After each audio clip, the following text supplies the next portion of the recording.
Good morning. Welcome to River Community Church. My name is Sam. I'm one of the pastors here. Thrilled to have you here on this lovely Sunday morning. If you're new here, if you haven't been here for a while, that's not typically the extent of the height of the stage. It doesn't go this high typically, but we had some fun with some Rock Sunday. That was a joke. It's okay. You can laugh. You can loosen up a little bit. Great. Awesome. We're there. Awesome. Great. Awesome. All right. So if you're new here, if you haven't been here for a while, what you need to know this morning is that we're in a series called Serious Hope. And it's called Serious Hope because as you look through the book of Hebrews, which is the book that we've been studying through all summer long, there is this theme, this dramatic, obvious, overarching theme about hope. And there's this real and tangible and serious hope that we can find in Jesus. And it's so obvious and so potent and tangible in Hebrews, and it's been awesome. It's been fun to look through all summer long. This morning, we're going to look at how this hope is a forever hope, a lasting hope, a hope that's been there since the beginning. And I'm really looking forward to it. It's going to be an interesting, a little bit more of a history sort of a sermon this morning, which is different, but we'll have some fun with it.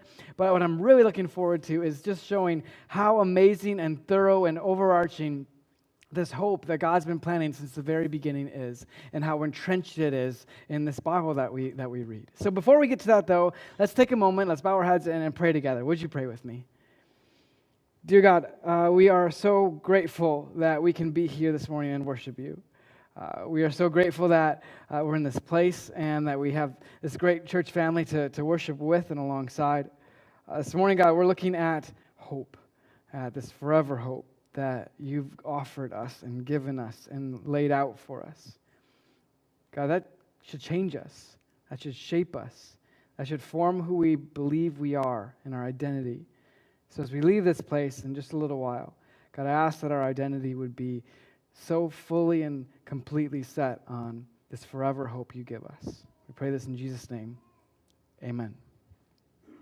All right. So like I said, this morning, we have a little bit of a history lesson. So if you're not into history, don't fear. It's not going to take long, but it's going to be really interesting, and then it's going to really help us lay this foundation for what we're going to look at in Hebrews this morning. It's going to be really good. So because of that, we can't start in Hebrews right away. We actually have to go back a ways. We have to go back 4,000 years from where we are today. So 2,000 years before Jesus, 4,000 years all the way back to Genesis, specifically Genesis chapter 14. And in Genesis chapter 14, we meet this guy, or we know this guy for a while in Genesis. But in 14, the story plays out. There's a guy named Abraham. Now, Abraham is this big head honcho guy in the Jewish faith. He's the father of the nation, the father of the Jewish tribe, the Jewish heritage. He's the guy that made Israel what it is. He is the one that is the patriarch for it. And so we meet Abraham, and what's happened in this instance is he's going about it and he's living his life, but he hears word. He hears word that a nephew of his, a guy named Lot, was in Sodom, which before it was burned to the ground. He was in Sodom, and these neighboring kings had come against Sodom and a couple of other groups or cities and tried to take it. And so they demolished the city. They come and they take this city and the people in it, and they take captive his nephew Lot. And they lead him away. And Abraham catches word of this and wants to do something about it. So he gathers all of his fighting men. He gets all of his fighting men, and they lead them away, and they head off over to catch up to where they had taken his nephew Lot, and they catch them. I catch them, and at night, in the middle of the night, Abraham and his team, his group of people, his warriors, they take this camp.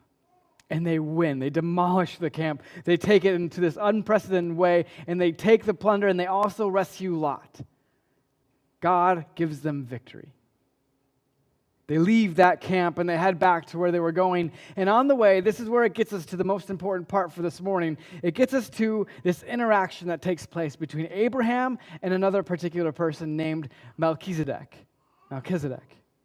However you say it, it's Melchiz or Melchiz. I've heard it both ways. Melchizedek. He meets this guy. And there's this interaction that takes place, and it's spelled out in Genesis 14, 17 through 20. And this is what it says. And blessed be God Most High, who has defeated your enemies for you. That's Melchizedek speaking. Then Abraham gave Melchizedek a tenth of all the goods he had recovered. Melchizedek blessed Abram, which is his name before it was changed to Abraham, with this blessing. Blessed be Abram by God Most High, creator of heaven and earth. And Melchizedek, the king of Salem and a priest of God Most High, brought Abram some bread and wine. Okay, so we have two characters here. We have Abraham, then Abram, the father of the Hebrew nation, blessed by God. He was blessed by God because he believed, he had faith, he believed God, and this was counted to him as righteousness. And God told Abraham that through him, all nations would be blessed. Through him, all nations would be blessed. And so this Abraham guy is this head honcho patriarch person, highly esteemed in the Jewish faith. And then we have Melchizedek. Melchizedek is a priest. But what's important to notice here is that he wasn't within the law. He's not the ordinary priest. The priests that we're used to hearing about within the Old Testament are priests that are under the law, under the Mosaic law, these laws that were given through Moses by God. These priests that participate and practice the sacrificial system to pay for sins and atone for sins. That's not the type of priest that Melchizedek is. He's different because he came before the law was even given yet. He was simply a king and a priest whom God had established. He was king of Salem and priest. Salem, people thought, was Jerusalem, possibly, but Salem also means peace. It has its roots in the same Hebrew word that shalom has. So it's the king of peace. There's some fun parallels here. So Abraham, after winning this battle, submitted to this priest, this king of Salem, this king of peace and righteousness, and then he was blessed by him. Where did this guy come from? Where did he go? Cotton Eye Joe? Gosh, come on, give me a little bit of a laugh there. I've been waiting to say that all three services. You're the only one who got it. You're welcome. We had rock, we had Love Low Country. Anyways, we don't know though. We don't know where he came from. We don't know where he went. It's this little footnote, this little blip in Genesis, this little tiny section where Abraham comes up, he meets Melchizedek, he's a priest of the Most High God, he gives him his tithe, this 10% of what he had gotten from this battle, and he's blessed by him. And we never hear about him again, which is kind of weird in antiquity. Back in the day, there should have been some record. So this is very unique, very interesting. It seems like this footnote in Genesis, and yet it's really important because one of the people, the Jewish people, consider the founder and originator of their nation and their faith, the one who was told by God that through him all nations would be blessed, this guy named Abraham, recognized this guy, this Melchizedek, as a priest, as a superior. That's a big deal. Okay, we started out 4,000 years ago. We're bringing it back a little further. We're now 3,000 years ago. So 1,000 years, fast forward 1,000 years, and let's read the words of another king, a king by the name of David. Maybe you've heard of him. King David, he wrote and composed a number of the Psalms that you read in the Bible. This King David, in Psalm 110, wrote these words in verses 1 through 4. The Lord said to my Lord, sit in the place of honor at my right hand until I humble your enemies, making them a footstool under your feet. The Lord will extend your powerful kingdom from Jerusalem. You will rule over your enemies. When you go to war, your people will serve you willingly. You are arrayed in holy garments, and your strength will be renewed each day like the morning dew.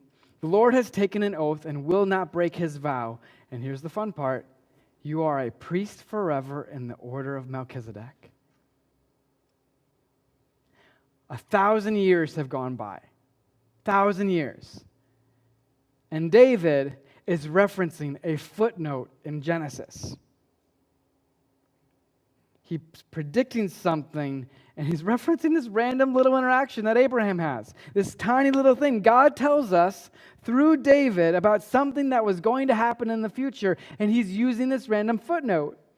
Someone's going to be his Lord. David says, someone will be my Lord. Lord said to my Lord, someone will be above David. David's like with Moses and with Abraham as these highly esteemed patriarchs of Israel. They're big deals. But someone is going to be his Lord. Someone will be above him. And he'll be a priest in the order of Melchizedek. He'll be similar to Melchizedek. How? How will he be similar? It means he won't be a priest that people were used to. He won't be that same kind of priest. Not a priest that performs sacrifices in the temple, not a priest that's part of this law. He'll be different. He'll be set apart. He won't be in the tribe of Levi, which all the priests were. In other words, God was making it clear that he was going to set up this new system, that the law and the sacrificial system were these temporary caretakers for Israel, set in place until this new thing was going to take hold, this new thing that God was doing. God, through David, was preparing us already 3,000 years ago for Jesus. Now, started out 4,000 years ago, then 3,000 years ago. Any idea where we're going to be next? 2,000 years ago, right? With who? With Jesus, right? With Jesus. And Jesus, in the particular moment we're going to look at this morning, is having some fun.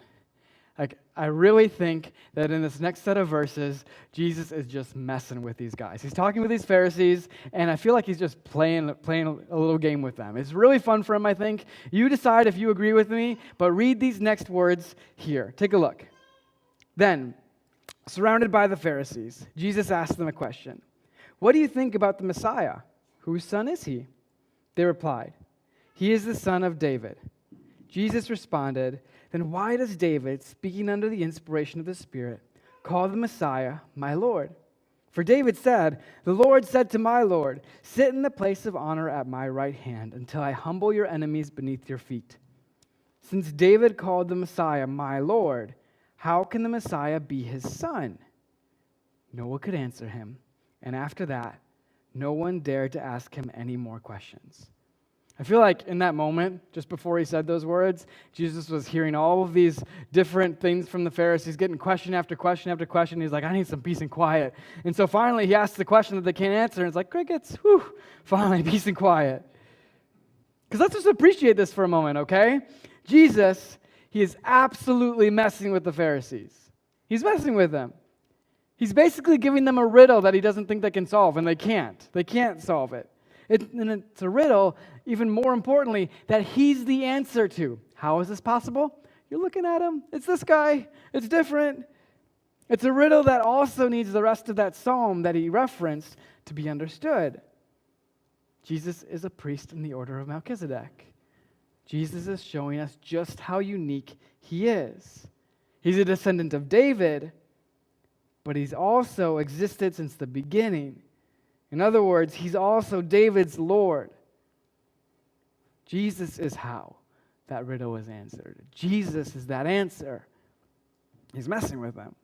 He's like a parent whose kid sits in the back seat and asks a question, and then they proceed to ask another question like, why? And why? Why? Why? Why? And you can't stand it anymore, so he's like, all right, I'm just going to ask you a riddle, some kind of question that'll stop you from talking for 5 minutes, right? How many of you have been there as a parent before? Yes? Okay, good. I'm not alone. But that's what he's doing, right? He's getting them to this place where he can have some peace and quiet because he's got this little riddle for them, but he's the answer to it. Okay. 4,000 years ago, we meet Abraham and Melchizedek in Genesis. We meet Melchizedek, who's this mysterious figure, who's this priest to the Most High God, who Abraham acknowledges as greater than himself. That's where we start. In addition to that, this priest was outside the law that was to come, and since Abraham gave him a tithe of what he'd acquired and was blessed by him, it follows that Melchizedek was greater than any priest that was to come within the law and sacrificial system because he was greater than Abraham. Additionally, King David comes and he prophesies in Psalm 110 that there will be a Lord to come who will be priest forever in the order of Melchizedek. He will be even David's Lord. And then finally, we have Jesus basically messing with the Pharisees with a riddle, alluding to the fact that he actually is the forever priest in the order of Melchizedek, who just so happens to be at the very same time in the line of David, a son of David. With all of that in mind, we've got all that back in the back of our heads, we can finally now read some of Hebrews chapter 7. So take a look at it right now with me. This is what it says. Consider then how great this Melchizedek was. Even Abraham, the great patriarch of Israel, recognized this by giving him a tenth of what he had taken in battle. Now, the law of Moses required that the priests, who are descendants of Levi, must collect a tithe from the rest of the people of Israel, who are also descendants of Abraham. But Melchizedek, who was not a descendant of Levi, collected a tenth from Abraham. And Melchizedek placed a blessing upon Abraham, the one who had already received the promise of God. And without question, the person who has the power to give a blessing is greater than the one who is blessed. Already, early on, Hebrews is drawing out this connection.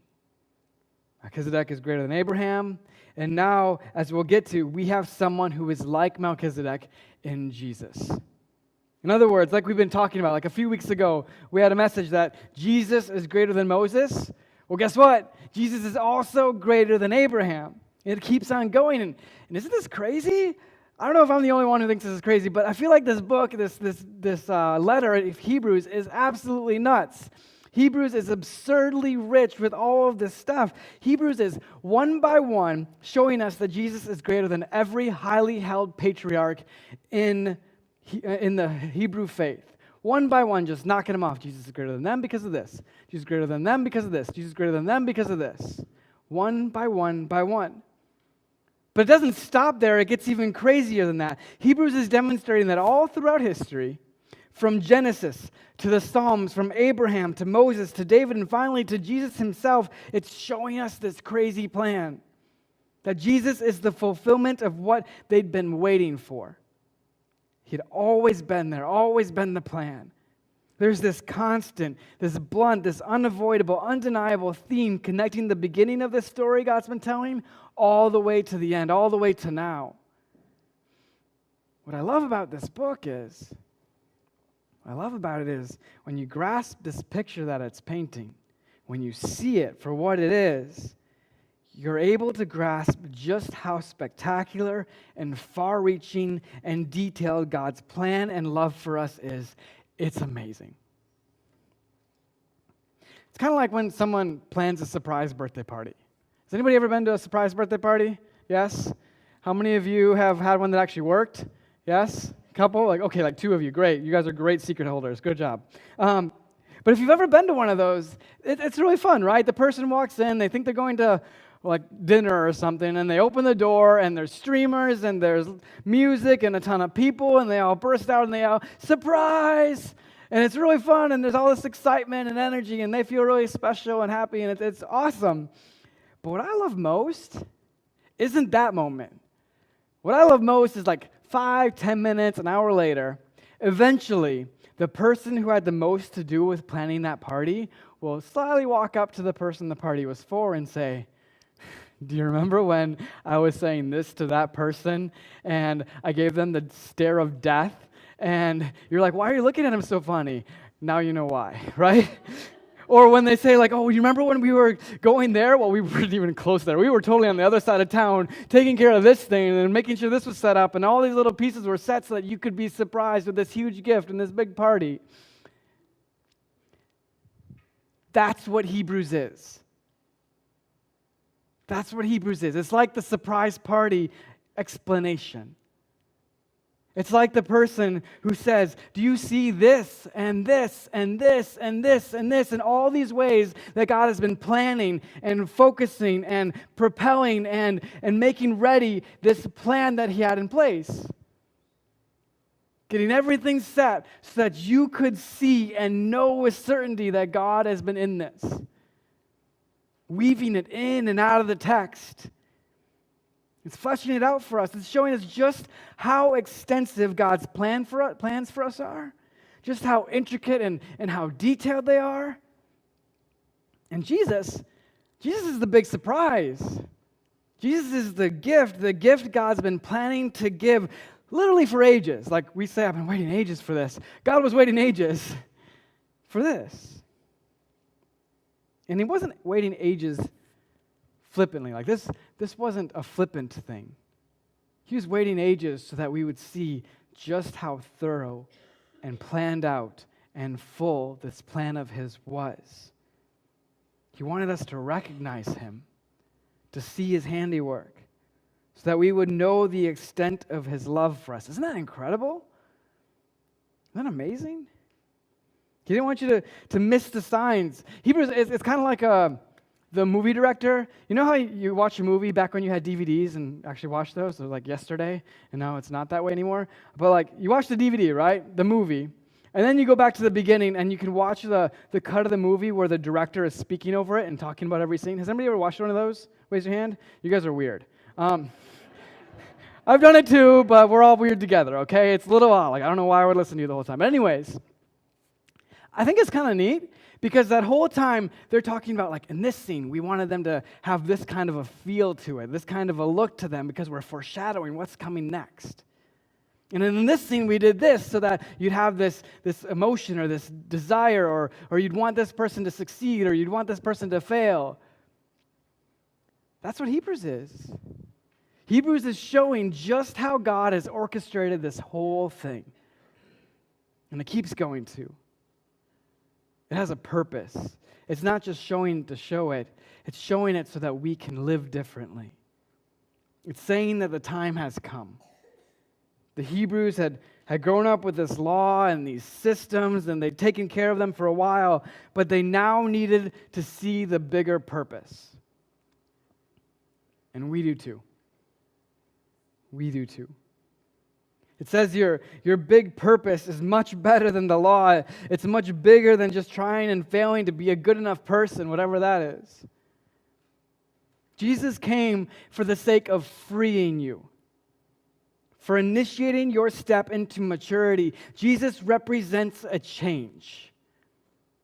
Look at what it says in Hebrews 7, 15 through 16. This change has been made very clear since a different priest, who is like Melchizedek, has appeared. Jesus became a priest not by meeting the physical requirement of belonging to the tribe of Levi, but by the power of a life that cannot be destroyed. His life was so powerful, so flawless and sin-free that the grave couldn't hold him. In other words, Jesus is here, and he's like Melchizedek, but even more so than that. He lived a perfect life, a life that God raised from the grave to be a forever priest for us. And that means something different for us too. Things have fundamentally changed for us when we follow him. Jesus represents our ability to not be bound by the law. It goes on. It says this, verses 18 and 19. Yes, the old requirement about the priesthood was set aside because it was weak and useless. For the law never made anything perfect. But now we have confidence in a better hope through which we draw near to God. The old system, the sacrificial system, the atonement system, whatever, it was like a caretaker. And maybe a better example was it was like school, right? You go to school and you've got the rules that you're supposed to follow. You have the assignments you're supposed to do. And I feel we have an amazing group of educators here in Ripon. I have nothing but praise for the school system here. I was a product of it, and I'm super excited for my kids to be part of it. But in school, what you're supposed to have is these rules and assignments that you're supposed to follow. And some kids kind of follow them, some kids don't.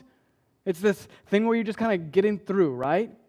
The hope is that you would get through those years, those 12 to however many years, and by the end of it, you'd leave it, and you'd be able to make some good decisions on your own. But you're not ready yet. We need to hold you into these rules and set of guidelines where your life is kind of laid out for you. That's kind of like what it was for the Hebrews. It was like school.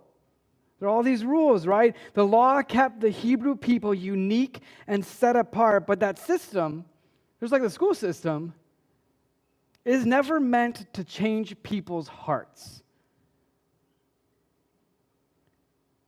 We need Jesus for that. Sometimes it's tempting to long for the good old days, right? Like good old days of being in school when everything was laid out for you. You go to school, you do your assignments, you pay attention more or less, you follow the rules more or less, and you go home, you eat dinner, you do the thing over and over again, and people are taking care of you. It's nice to just long for those days. It's kind of normal. But the problem with that is, it might have been easier, but it wasn't necessarily better. For the audience of this letter, they were used to this sacrificial system. It would have been easier. But easier isn't always better. Jesus represents this chance for us to mature, a chance to grow up, to have your heart and motivation transformed by God to something better. Not just spend your time worrying about living up to the law or whatever set of standards you've built for yourself in your life. It's kind of like the equivalent of like the old school quarterback, right? Like back in the day when you didn't have the headset or whatever, and you would send the halfback out to give the play to the quarterback, and they'd tell them what to do, and then they'd go and they'd snap the ball or maybe call an audible if they had to, but rarely would they do that, and they'd just go do the play. Versus what's kind of common now, like inaugurated by Peyton Manning and like Aaron Rodgers does it now, where they'll call half the plays. Like they're out there doing things all the time and changing things up from where they're at. Like they're still following the rules. The rules are still there, but they've been given more agency. They're able to do more and be more creative and do things differently. Hebrews is describing how that change happens in us. Instead of a law that tells you these things to avoid in order to stay holy, it's now a heart transformation by this act of Jesus that makes you right with God and begins to give you a vision and a creativity and an imagination for what God is doing in the world and how you get to be part of it.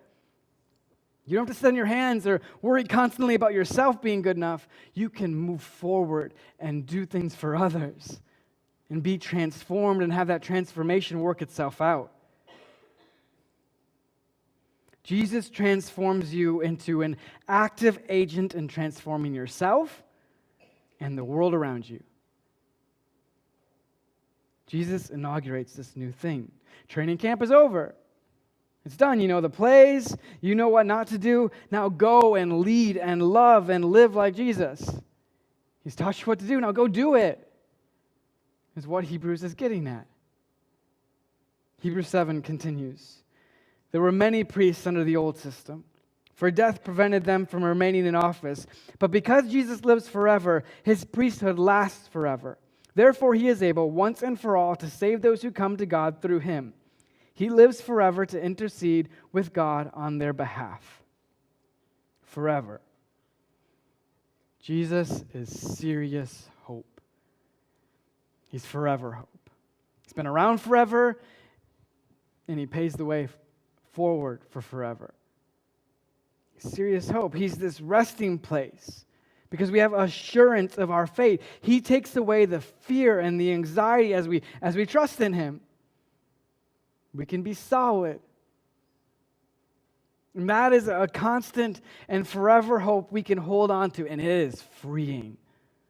We're not living by everybody else's standards anymore. We're living to follow Jesus. And he's transforming us and changing us into new people, and that's freeing. Because everybody else's opinion on the matter doesn't matter. It's freeing. Chapter 7 ends with this. Unlike those other high priests, he does not need to offer sacrifices every day. They did this for their own sins first, and then for the sins of the people. But Jesus did this once for all, when he offered himself as a sacrifice for the people's sins. The law appointed high priests who were limited by human weakness. But after the law was given, God appointed his Son with an oath. And his Son has been made the perfect high priest forever. He is the kind of high priest we need because he is holy and blameless, unstained by sin. He has been set apart from sinners and has been given the highest place of honor in heaven. He's worthy.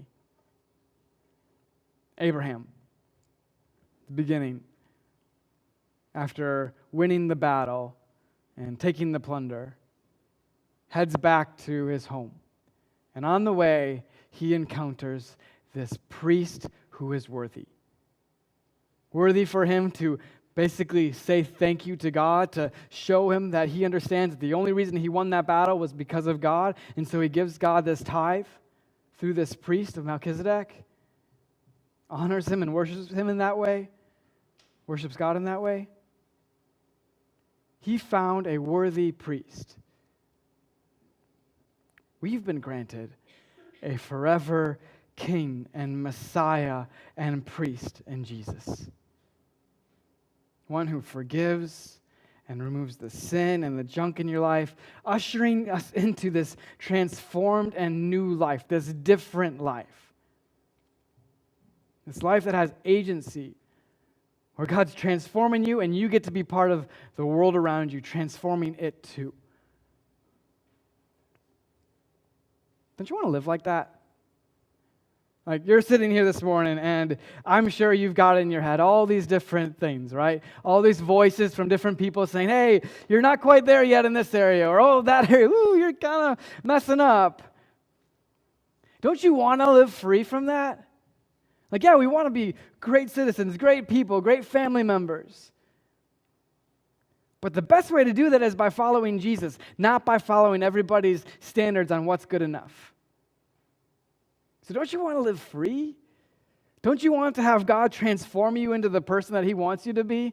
Like from the inside out, not trying to just figure it out and beat it into yourself, but literally have yourself transformed by Him? Don't you want that? And if you're here this morning and you're feeling like you're waking up day in and day out like, just a failure. Like you look failure in the face every day, everywhere you turn. You get up and home it feels like that. You go to work, it feels like that. You do whatever and it feels like that. Don't you want to be free from that? Because with Jesus, you're not. Like you're forgiven and you're made new and He's transforming you and changing you. And if you want that for your life, you can live that way. You can choose to follow Him. Maybe you're here this morning and at one point in your life you said a prayer to God and you said, Jesus, I want to follow you. Forgive me for my past things that I did, these mistakes, these sins that separated us. I want to follow you, and you were forgiven and you were set free. And maybe since then you've just had these little tiny things like creep in your back of your head, like these little lies. You start believing them again, like you're not good enough and you're failing at X, Y, Z, F, all the things. They're lies. They're still lies. They always were lies. You don't have to believe them. You can get rid of them. Don't you want to live that way? Don't you want this grace, this serious hope that has its foundations laid so deep and thick in this ancient and timeless and holy text we call the Bible?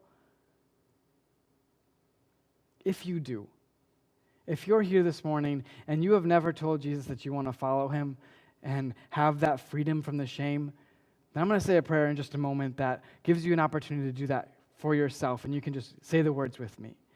If you're here and you have said that prayer, this is a chance to get the lies back out, because they have a tendency to creep back in.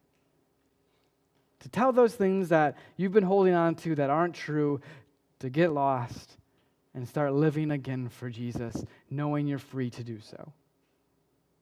If you want to pray those things with me, bow your heads right now and we'll pray together. Would you pray with me? Dear God, we are incredibly grateful that you have given us this great, high, and forever priest in your Son Jesus, who makes us new and good and fully in line with you, fully presentable to you. God, we ask that as we follow Him, if we're here this morning and we've already begun to follow you, we ask that you would get rid of the lies. Anything that's telling us that we're not good enough for whatever reason, help us to get rid of those. Help us to say sorry or ask for forgiveness for anything that we've been messing up with. And help us to then just begin anew, knowing we're forgiven, to follow you with our life, day in and day out, knowing that every day is fresh as we follow you.